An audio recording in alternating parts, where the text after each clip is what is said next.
Hai semuanya, semangat pagi. Assalamualaikum warahmatullahi wabarakatuh.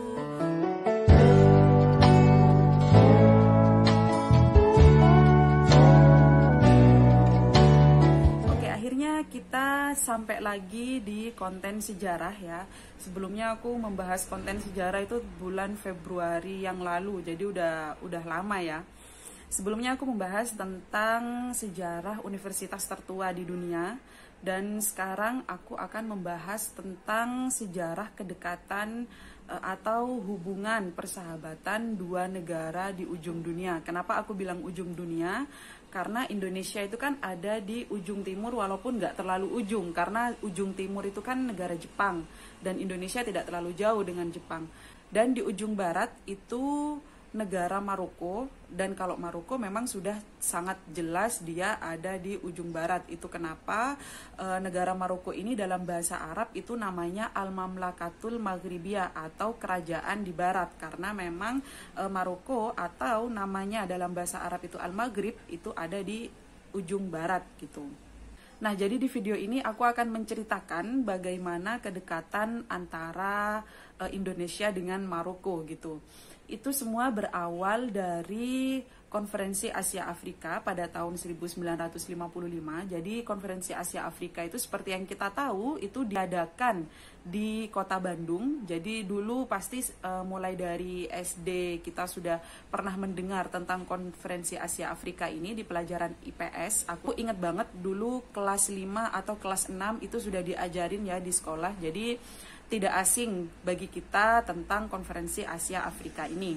Konferensi Asia Afrika itu sendiri dilaksanakan di Kota Bandung pada tanggal 18 April 1955, di mana awalnya Konferensi Asia Afrika ini atau biasa disingkat dengan KAA itu dicetuskan oleh 4 kepala negara ya, salah satunya itu Indonesia dan ada Pakistan. Tapi awalnya yang mencetuskan pertama itu yang dari Pakistan, karena beliau sebelumnya ingin KAA ini dilaksanakan di Pakistan gitu. Tapi saat itu Bapak Soekarno meminta kepada delegasi Indonesia, meminta untuk melaksanakan KAA ini di Indonesia gitu, dan akhirnya terjadilah di Bandung.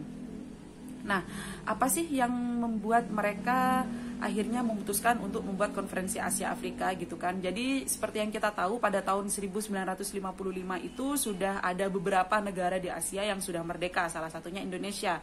Kemudian ada juga India, terus ada juga Pakistan, kemudian Brunei Darussalam, Filipina, itu mereka sudah merdeka. Akhirnya mereka ingin bahwa negara-negara yang ada di Afrika itu juga merdeka gitu. Salah satunya ya di Maroko gitu, dan beberapa bagian negara di Afrika Utara, ada Maroko, ada Tunisia, ada Aljazair gitu kan. Mereka ingin membangkitkan semangat orang-orang yang ada di Afrika ini untuk merdeka gitu. Akhirnya terjadilah Konferensi Asia Afrika ini, yang mana itu dihadiri oleh 29 negara gitu kan. Saat itu dari referensi yang aku baca, masyarakat Indonesia sangat antusias saat Konferensi Asia Afrika itu, karena ada banyak sekali warga negara asing yang datang gitu, karena memang 29 negara datang ke Bandung untuk KAA itu gitu kan. Nah, saat itu, saat Konferensi Asia Afrika, pidato dari Bapak Soekarno itu ditayangkan di televisi di Maroko dengan judul pidato Let a New Asia and a New Africa be Born. Oh my god, aku pertama kali baca ini itu berkaca-kaca gitu. Maksudnya terharu banget, bahkan sampai sekarang itu masih terasa gitu di hati.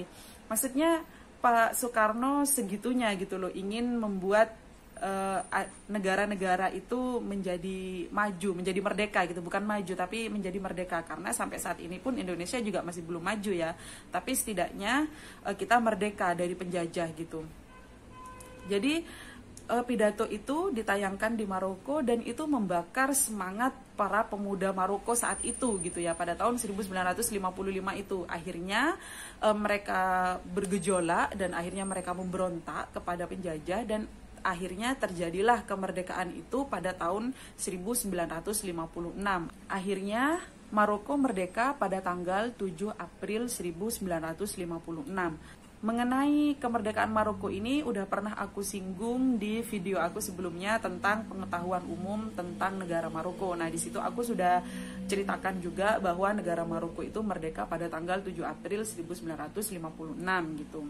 Nah, setelah Maroko merdeka, akhirnya pada tahun 1960 Presiden Soekarno itu datang ke Indonesia, dan itu adalah kepala negara pertama yang datang ke Maroko setelah Maroko merdeka gitu. Artinya saat itu belum ada kepala negara lain yang datang pada tahun 56 sampai 60 itu ya, belum ada kepala negara lain yang datang. Akhirnya pada tahun 1960 pada tanggal 2 Mei pada pukul 2.40 itu Bapak Presiden Soekarno tiba di Bandara Saleh di Maroko. Nah, dari situ akhirnya Pak Soekarno diajak ke Kota Rabat untuk membuka jalan atau meresmikan Jalan Soekarno. Jadi di Kota Rabat itu ada namanya Jalan Soekarno. Itu udah pernah aku singgung juga di video aku. Saking dekatnya antara Maroko dan Indonesia itu ada beberapa lambang Indonesia di sini. Jadi yang pertama itu ada Jalan Soekarno, kemudian yang kedua itu ada Jalan Jakarta di Kota Rabat, dan yang ketiga itu ada Bundaran Bandung, itu ada di Kota Kasablanka. Nah, demikian juga di Indonesia itu ada Jalan Kasablanka di Jakarta. Jadi kalau kalian tahu di Jakarta itu ada namanya Jalan Kasablanka, itu adalah salah satu nama kota yang ada di Maroko gitu. Akhirnya mereka tukar-tukeran nama tuh, dan itu sebagai bukti persahabatan antara Indonesia dan Maroko. Nah, selain itu yang masih terasa sampai saat ini antara persahabatan kedua negara ini yaitu bebas visa bagi warga negara Indonesia yang berkunjung ke Maroko, itu bebas visa selama 3 bulan atau 90 hari. Tapi kalau orang Maroko yang datang ke Indonesia itu bebas visa selama 30 hari gitu. Jadi itu runtut dari proses persahabatan itu sendiri ya, akhirnya kebebasan visa itu tadi. Nah, jadi saat Presiden Soekarno itu tiba di Bandara Saleh di Maroko pada pukul 2.40 itu, beliau disambut oleh Raja Maroko saat itu Raja Muhammad V dan anaknya yaitu Moulay Hassan II saat itu. Kemudian ada Perdana Menteri Maroko juga, Abdullah Ibrahim, dan jajaran menteri, tentara, dan lain-lain di situ semuanya menyambut. Bahkan ada pasukan berkuda juga dari Berber itu menyambut kedatangan Bapak Presiden Indonesia saat itu. Kemudian mereka membawa Pak Soekarno ke Rabat untuk membuka atau meresmikan Jalan Soekarno. Kemudian menyambut Bapak Soekarno di Istana Darussalam. Dan Pak Soekarno juga istirahat di situ selama semalam. Nah, keesokan harinya Pak Soekarno bertolak dari Rabat ke Marrakesh gitu. Nah, Marrakesh itu di Maroko sendiri dia adalah pusat turis gitu. Jadi turis-turis yang datang ke Maroko pasti tujuan mereka itu paling banyak rata-rata itu ke Marrakesh.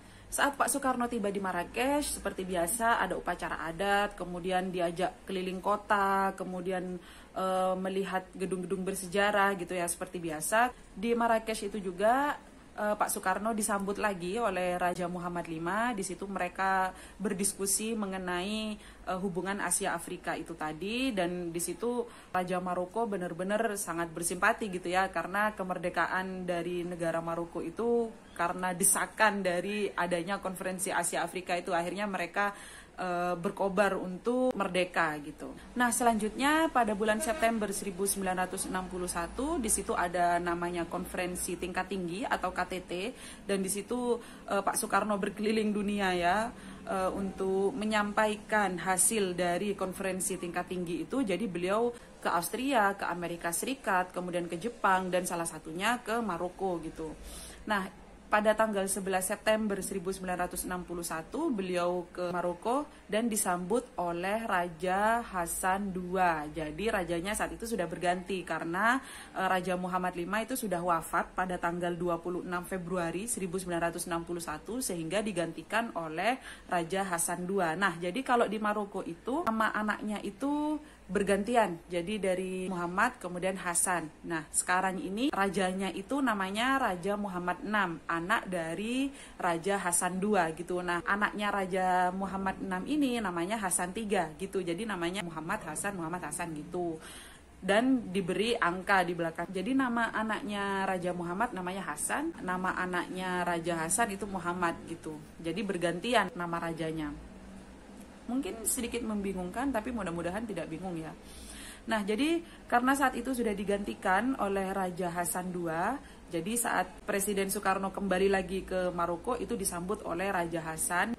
Kemudian yang terbaru pada tahun 2014 pada tanggal 11 Oktober itu ada kesepakatan kota kembar antara kota Fes dan Sumatera Barat. Nah, jadi gitu tentang sejarah dari kedekatan antara negara Indonesia dan negara Maroko.